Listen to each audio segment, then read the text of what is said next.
മണ്ഡല പൂജയ്ക്കൊരുങ്ങുകയാണ് ശബരിമല സന്നിധാനം. തങ്കയങ്കി ഘോഷയാത്ര അല്പസമയത്തിനകം സന്നിധാനത്ത് എത്തിച്ചേരും. 6:30 തങ്കയങ്കി ചാർത്തി ദീപാരാധന നടക്കും. നാളെയാണ് മണ്ഡല പൂജ. കെ.വി. ശ്രീധരൻ വിവരങ്ങളുമായി ചേരുകയാണ്. ശ്രീധരൻ, തങ്കയങ്കി ഘോഷയാത്ര എപ്പോഴാണ് സന്നിധാനത്തേക്ക് എത്തിച്ചേരുക? ഇപ്പോൾ എവിടെ എത്തിയിട്ടുണ്ട്? അക്ഷയ, ശബരിമല മുഴുവൻ സന്നിധാനം മുഴുവൻ കാത്തിരിപ്പിലാണ് ഈ തങ്കയങ്കി ഘോഷയാത്ര സന്നിധാനത്തേക്ക് എത്തിച്ചേരുന്ന ഒരു നിമിഷത്തിനായി. നിലവിൽ പമ്പയിൽ നിന്ന് ഈ ഘോഷയാത്ര പുറപ്പെട്ടിട്ടുണ്ട്. 6 മണിയോടുകൂടി ശരംകുത്തിയിലെത്തി അവിടെ നിന്ന് ദേവസ്വത്തിൻ്റെ സ്വീകരണം ഏറ്റുവാങ്ങിയ ശേഷമാണ് സന്നിധാനത്തേക്ക് പുറപ്പെടുക. അതിനുവേണ്ടി ഇവിടെ നിന്ന് പ്രധാനപ്പെട്ട ദേവസ്വത്തിൻ്റെ ഉദ്യോഗസ്ഥരടങ്ങുന്ന സംഘം ശരംകുത്തിയിലേക്ക് അല്പസമയത്തിനകം പുറപ്പെടുകയും ചെയ്യും. ഏതായാലും ഈ മണ്ഡലകാല തീർത്ഥാടനത്തിലെ ഏറ്റവും പ്രധാനപ്പെട്ട ഒരു ദർശനമായി, ഒരു അപൂർവ ദർശനമായിട്ടാണ് ഈ തങ്കയങ്കി ചാർത്തിയുള്ള ഈ ദീപാരാധനയെ കണക്കാക്കുന്നത്. മണ്ഡലപൂജയ്ക്ക് അയ്യപ്പന് ചാർത്താൻ വേണ്ടിയാണ് ഈ തങ്കയങ്കി സന്നിധാനത്തേക്ക് കൊണ്ടുവരുന്നത്. അതിനു മുന്നോടിയായി ദീപാരാധനയ്ക്ക് ഈ തങ്കയങ്കി ചാർത്തിക്കൊണ്ടുള്ള ദർശനം ലഭ്യമാവുകയും ആളുകൾക്ക് ലഭിക്കുകയും ചെയ്യും. നിലവിലേതായാലും ഈ ഘോഷയാത്ര സന്നിധാനത്തേക്ക് പുറപ്പെട്ടു കഴിഞ്ഞു. 2 ദിവസം മുൻപാണ് 23-ാം തീയതിയാണ് ആറന്മുള പാർത്ഥസാരഥി ക്ഷേത്രത്തിലെ സ്ട്രോങ് റൂമിൽ നിന്ന് തങ്കയങ്കി ഘോഷയാത്ര പുറപ്പെടുന്നത്. അതിനുശേഷം വിവിധയിടങ്ങളിൽ സ്വീകരണം ഏറ്റുവാങ്ങി ഭക്തർക്കെല്ലാം കാണാനുള്ള സൗകര്യം ഒരുക്കി വയ്ക്കുകയാണ് ഈ ഘോഷയാത്ര കടന്നു പോകുന്നത്. അതായത് നമുക്കറിയാം, ശബരിമലയിലേക്ക് എത്തുന്ന ആളുകൾക്ക്, പ്രത്യേകിച്ച് സ്ത്രീകൾക്കൊക്കെ ഇവിടേക്ക് എത്താൻ പരിമിതികളുണ്ട്, 50 വയസ്സിന് താഴെയുള്ള സ്ത്രീകൾക്ക്.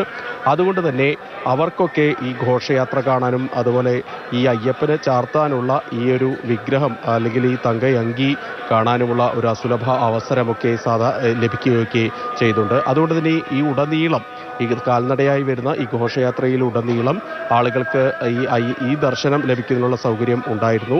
ആ ഘോഷയാത്രയാണ് 3 ദിവസത്തിനുപുറം സന്നിധാനത്തേക്ക് എത്തിക്കൊണ്ടിരിക്കുന്നത്. ഏതായാലും 6:30 കൂടിയാണ് ദീപാരാധന നടക്കുക. ഈ ദീപാരാധനയ്ക്ക് മുൻപായി ഘോഷയാത്ര സന്നിധാനത്തെത്തും.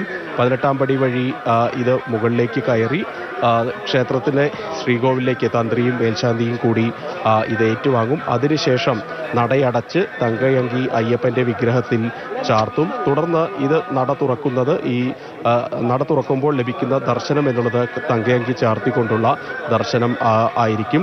നാളെ മണ്ഡലപൂജാ ദിനത്തിലും ഈ തങ്കയങ്കി ചാർത്തിയുള്ള ദർശനത്തിനുള്ള സാധ്യമാവുകയും ചെയ്യും. ഏതായാലും ഈ ഘോഷയാത്രയോടൊക്കെ അനുബന്ധിച്ച് വളരെ പരിമിതമായി മാത്രമേ അയ്യപ്പന്മാരെ മല ചവിട്ടാൻ അനുവദിച്ചിട്ടുള്ളൂ. ഏതായാലും അല്പസമയത്തിനകം തന്നെ നിരവധി ആളുകൾ ഇപ്പോൾ തന്നെ സന്നിധാനത്തിൻ്റെ വിവിധ ഭാഗങ്ങളിൽ ഇങ്ങനെ കാത്തിരിക്കുകയാണ്, അക്ഷമരായി കാത്തിരിക്കുകയാണ്. ഈ തങ്കയങ്കി ചാർത്തിയുള്ള അയ്യപ്പ വിഗ്രഹം ദർശിക്കുന്നതിന് വേണ്ടിയുള്ള ആ ഒരു വലിയ കാത്തിരിപ്പിൽ ശരണം വിളികളുമായി പലയിടത്തായി സന്നിധാനത്തിൻ്റെ പല ഭാഗത്തായി ആളുകൾ ഇങ്ങനെ തമ്പടിച്ച് നിൽക്കുന്നു. ആ ഒരു അസുലഭ ദർശനത്തിന് വേണ്ടി, ആ ഒരു നിമിഷത്തിന് വേണ്ടിയുള്ള കാത്തിരിപ്പ് സന്നിധാനത്ത് ഇപ്പോൾ തുടരുകയാണ്. സ്വാമിയെ ശരണമയ്യപ്പ എന്നുള്ള ശരണം വിളികളുമായി ആളുകൾ ഒരേ മനസ്സോടെ, ക്ഷമയോടെ പലയിടത്തായി കാത്തിരിക്കുന്നുണ്ട്. കഴിഞ്ഞ ദിവസങ്ങളിൽ വന്ന ആളുകളൊക്കെ ഈ മണ്ഡലപൂജ കഴിഞ്ഞ് മടങ്ങാനുള്ള ഒരു കാര്യത്തിന് വേണ്ടി ഇവിടെ കാത്തിരിക്കുകയാണ്. ഏതായാലും സന്നിധാനം ഇപ്പോൾ ഭക്തിസാന്ദ്രമാണ്, ഒരു കാത്തിരിപ്പിലാണ്. ഈ കാത്തിരിപ്പിന് എന്നുള്ളതുകൊണ്ട് തന്നെ ഈ ഒരു അയ്യപ്പൻ്റെ ദർശനം നേടി സായുജ്യമടഞ്ഞ് മലയിറങ്ങാനുള്ള ഒരു കാത്തിരിപ്പാണ് ഓരോ അയ്യപ്പന്മാർക്കും നിലവിലുള്ളത്. ഏതായാലും ഇന്നും നാളെയുമൊക്കെ 30,000 പേർക്ക് മാത്രമേ ദർശനത്തിനുള്ള സൗകര്യമുള്ളൂ.